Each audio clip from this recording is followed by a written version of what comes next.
Marie fixait la foule multicolore qui défilait sous ses yeux, le cœur battant d'une colère qu'elle ne pouvait plus contenir. C'était la Gay Pride à Paris, et elle se tenait là, au bord du trottoir, serrant les poings alors que les drapeaux arc-en-ciel flottaient comme une provocation vivante.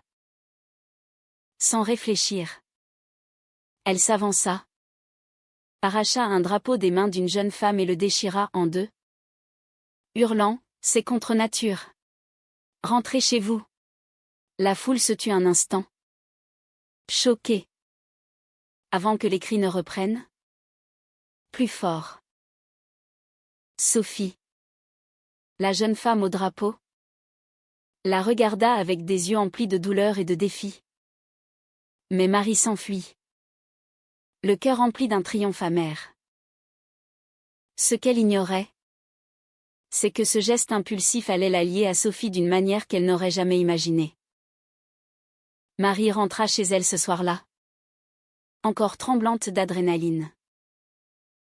Elle habitait un petit appartement dans le quartier du Marais, ironiquement au cœur de la communauté LGBT qu'elle méprisait tant. Sa famille, originaire de la province conservatrice, l'avait élevée dans l'idée que l'homosexualité était un péché, une déviance sociale.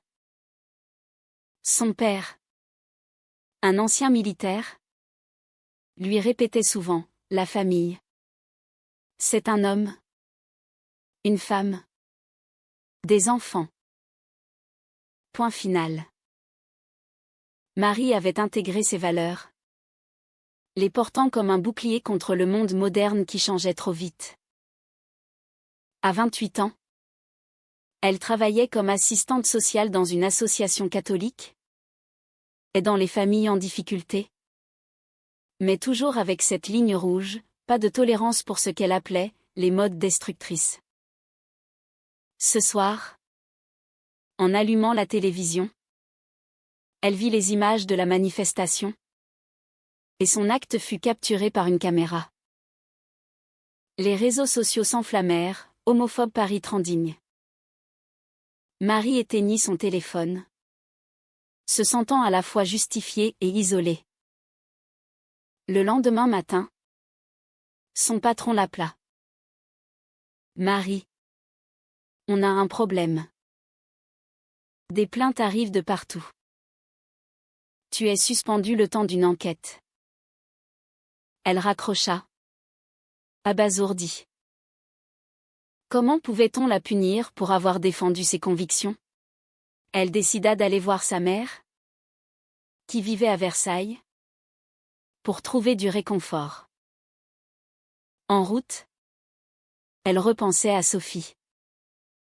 Cette fille, avec ses cheveux blonds coupés courts, son piercing au nez et son t-shirt arborant un slogan pro-LGBT, représentait tout ce que Marie haïssait.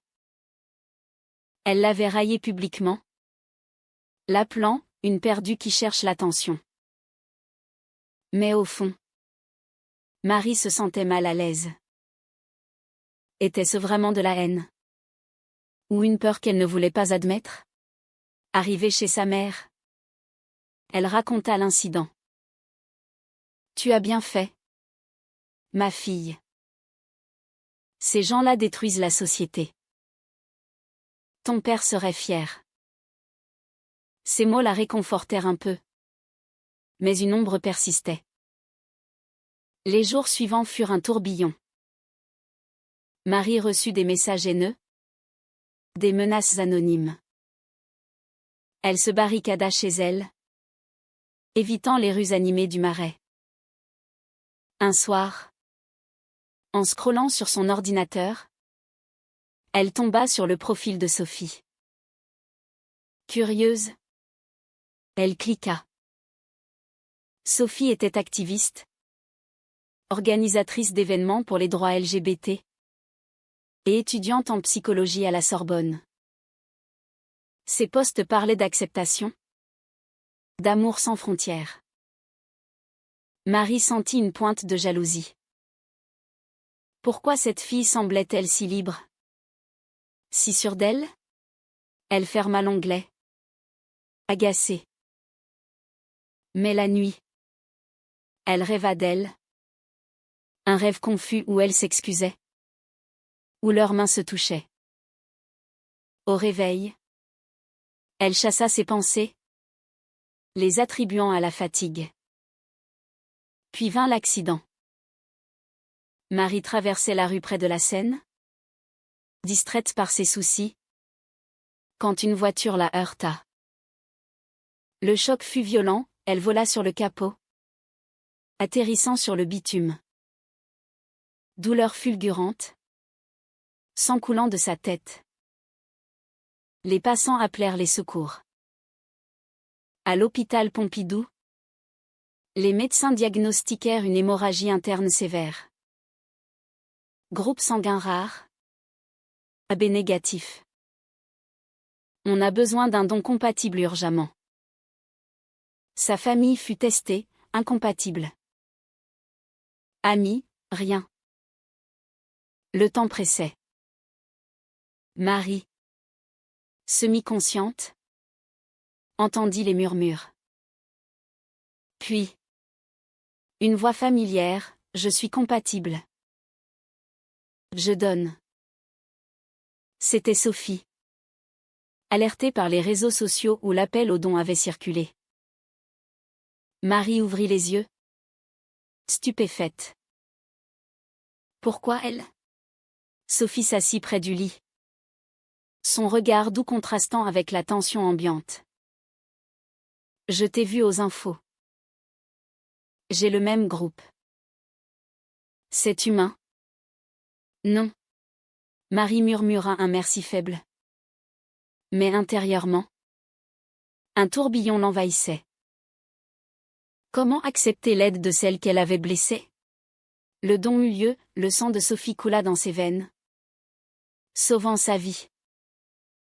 Sortie d'hôpital, Marie rentra chez elle. Changée. Elle ne pouvait plus ignorer cette dette. Elle envoya un message à Sophie, merci. On peut parler? La réponse vint vite, oui. Café demain? Marie accepta. Le cœur serré. C'était le début d'une confrontation qu'elle n'avait pas prévue. Le café était bondé. Rue de Rivoli. Marie arriva en avance. Nerveuse. Ajustant son foulard pour cacher les ecchymoses. Sophie apparut. Souriante. Comme si rien ne s'était passé. Elles commandèrent des espressos. Pourquoi m'as-tu aidé? Demanda Marie d'emblée. Sophie haussa les épaules. Parce que la vie est plus importante que la haine. Et peut-être pour te montrer que nous ne sommes pas des monstres. Marie rougit. Se rappelant ces mots cruels. Elles parlèrent des heures. Sophie raconta son coming out à 18 ans. Le rejet de sa famille bourgeoise de Lyon. Les années de thérapie pour se reconstruire. J'ai perdu mes parents. Mais gagné ma liberté. Marie écouta. Fascinée malgré elle. Pour la première fois, elle vit l'humain derrière l'étiquette. De retour chez elle, Marie ne pouvait s'empêcher de penser à Sophie. Elle fouilla dans ses souvenirs d'enfance, une amie proche au lycée. Des sentiments confus qu'elle avait réprimés. Était-ce ça? La peur qu'elle portait? Sa mère appela, comment vas-tu? Ma chérie? Évite ces gens-là. Marie mentit. Disant qu'elle allait bien. Mais intérieurement, un conflit naissait. Elle accepta une deuxième rencontre avec Sophie, prétextant discuter de l'incident. Au parc des Tuileries. Sous un soleil printanier, elles marchèrent. Sophie parla de ses rêves, ouvrir un centre d'accueil pour jeunes LGBT en difficulté. Marie. Touchée. À voix J'ai été élevée à penser que c'est mal. Mais toi, tu sembles si heureuse. Sophie rit doucement. Le bonheur, c'est d'être soi. Et c'est. Les rencontres se multiplièrent. Marie se surprit à anticiper ces moments. Un soir, au dîner chez Sophie, dans son appartement du 11e arrondissement, elles partagèrent un vin rouge. Sophie confia une blessure, une ex qui l'avait trahie pour une vie normale. Marie posa sa main sur la sienne. Un geste impulsif. Le contact électrisa l'air. Elles se regardèrent. Et Marie retira sa main. Confuse. Je ne sais pas ce qui m'arrive. Sophie sourit, peut-être que tu commences à voir clair. Cette nuit-là, Marie rentra tourmentée. Était-elle attirée par Sophie? L'idée la terrifiait. Elle appela sa sœur, plus libérale, qui vivait à Marseille. Marie, explore tes sentiments. La vie est courte. Mais la peur l'emporta, elle ignora les messages de Sophie pendant une semaine. Puis, la pression familiale culmina. Son père, apprenant l'incident via les médias, vint à Paris. Tu as été faible en acceptant son aide. Coupe tout contact, hurla-t-il lors d'un déjeuner tendu. Marie, déchirée, acquiesça.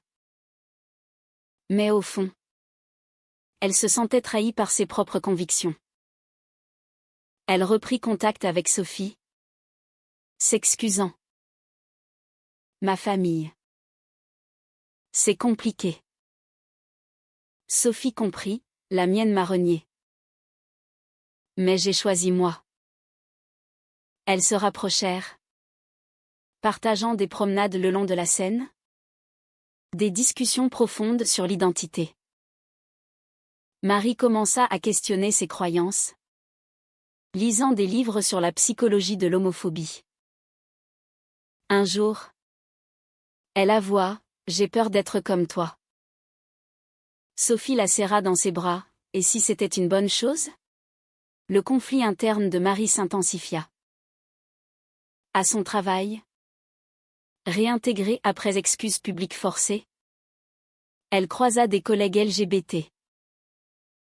Pour la première fois, elle les écouta sans jugement. Mais chez elle, les appels de sa mère la ramenaient à la réalité. Pense à ton avenir. Un mari. Des enfants. Marie se sentait piégée. Elle décida d'un test, inviter Sophie à un événement neutre. Un concert à la Philharmonie. Là, dans la foule, leurs mains se frôlèrent à nouveau. Marie ne recula pas. Le soir, elles marchèrent jusqu'à l'appartement de Marie. Reste, murmura-t-elle. Sophie hésita, es-tu sûre? Marie hocha la tête. Elles parlèrent toute la nuit, sans aller plus loin. Mais le lien se renforça.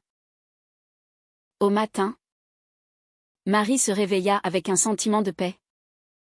Vite brisé par un message de son père, on sait pour elle. Viens à la maison. On en parle. La confrontation familiale approchait. La maison familiale à Versailles était un bastion de tradition, photo de mariage hétéro. Crucifix au mur. Marie arriva. Sophie en tête, mais feignant l'ignorance. Son père l'attendait, furieux. Journal en main avec un article sur son « Amitié suspecte ». C'est quoi cette histoire? Tu te laisses influencer par ces déviants? Sa mère pleurait, pense à nous. À ton âme. Marie défendit, Sophie m'a sauvé la vie. C'est une amie. Mais les mots sonnaient faux, elle savait que c'était plus. Le dîner vira au drame, accusation. Souvenir d'enfance où Marie était, la fille parfaite. Elle partit en larmes, réalisant le prix de son évolution. De retour à Paris, elle confia tout à Sophie. Il me force à choisir. Sophie, blessée par des rejets passés, répondit, choisis-toi d'abord. Elles passèrent la nuit ensemble, explorant leurs sentiments avec tendresse, sans précipitation. Marie se sentit vivante pour la première fois. Mais le lendemain, un appel anonyme, un collègue l'avait vue avec Sophie. Et des rumeurs circulaient au travail. Attention, ta carrière est en jeu. Marie paniqua. Elle annula un rendez-vous avec Sophie, prétextant du travail.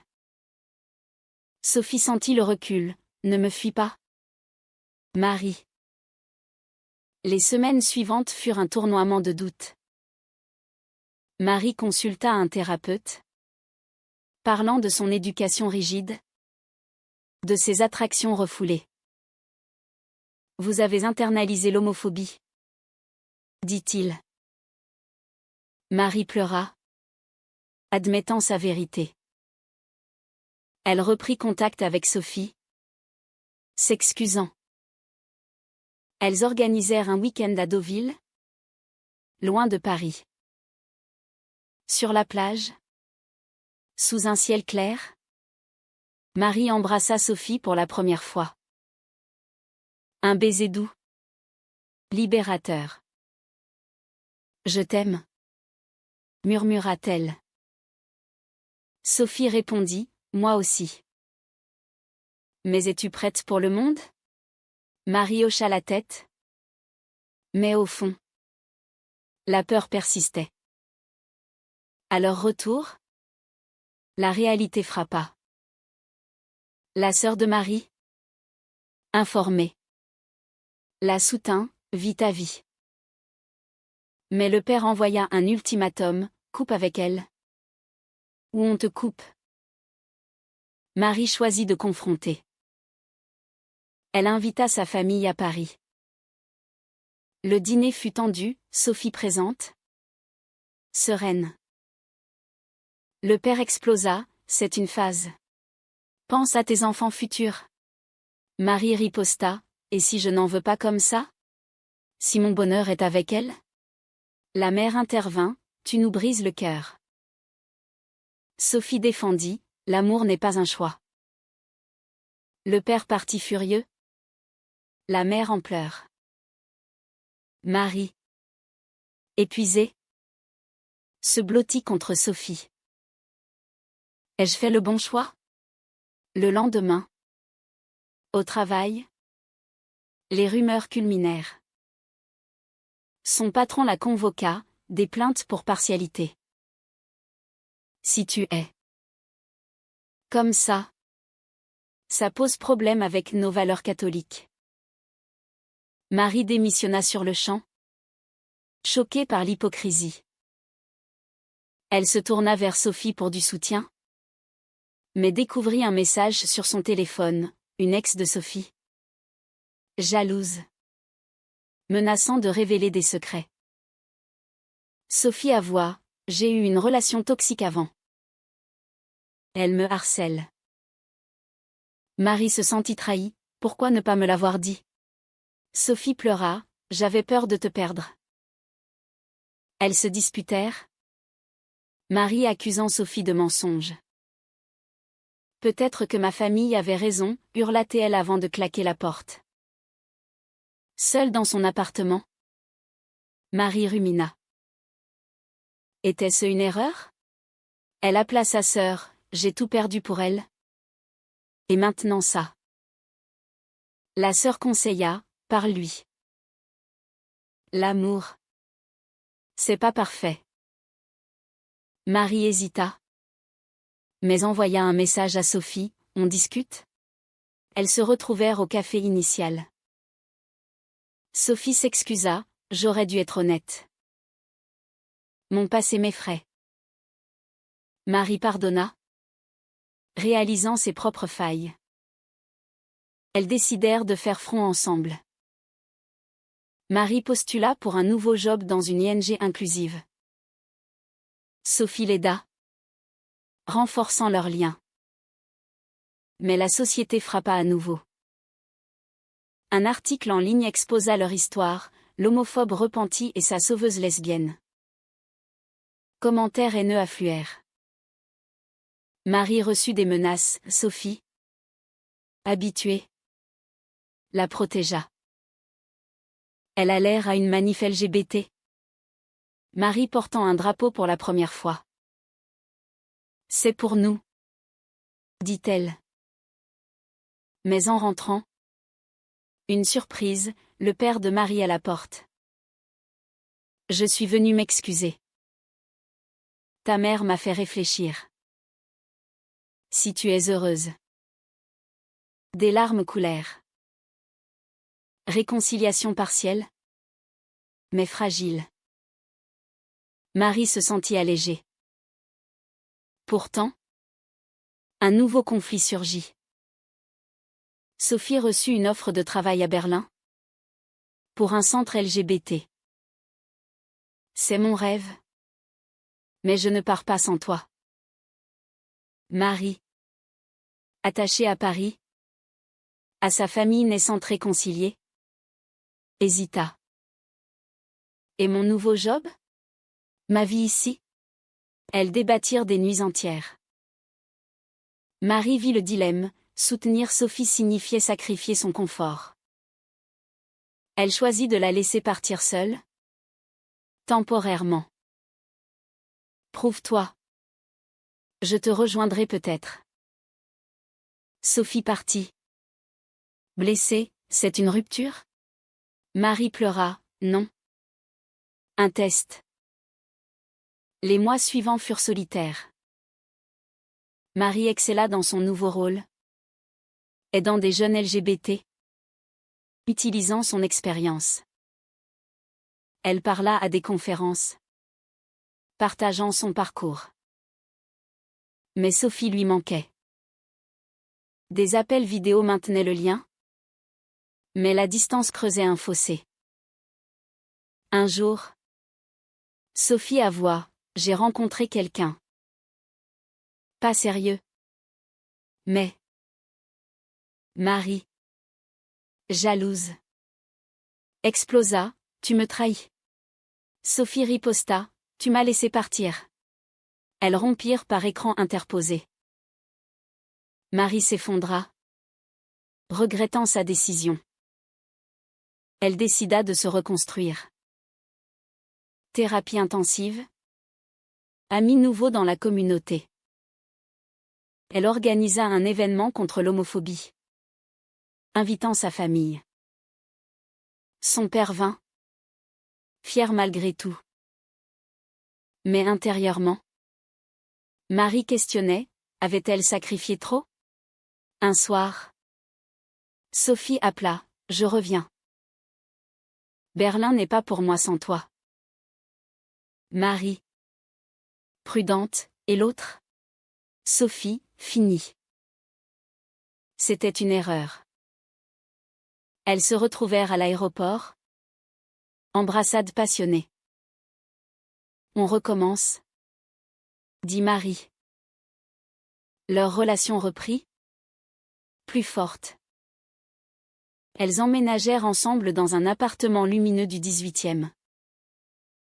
Marie lança un podcast sur les luttes LGBT. Partageant des histoires comme la leur. Sophie reprit ses études.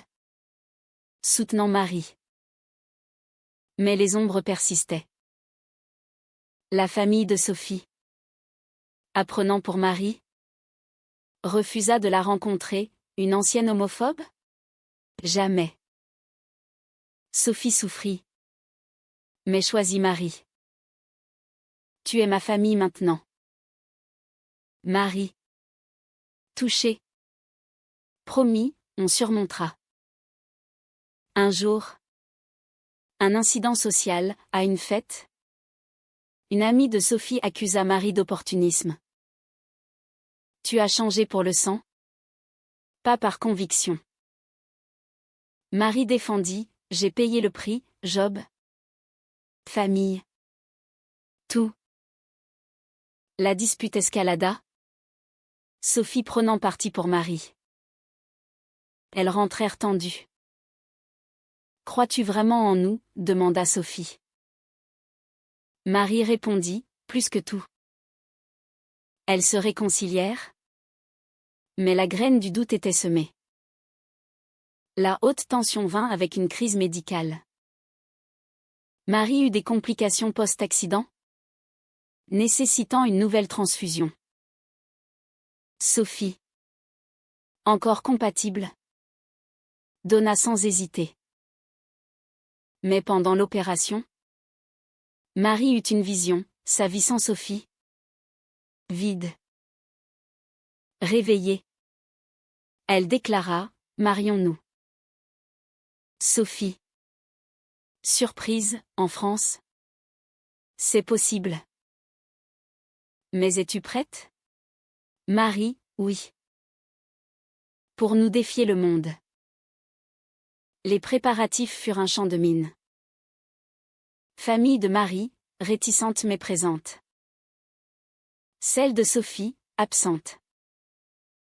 Société, médias s'emparèrent de l'histoire. Débats enflammés. Marie reçut des soutiens, mais aussi des haineux. Un soir. Vandalisme sur leur porte, insulte homophobe. Sophie paniqua, et si on arrête? Marie, non. On lutte. Le mariage eut lieu à la mairie. Simple. Émouvant. Vœux échangés.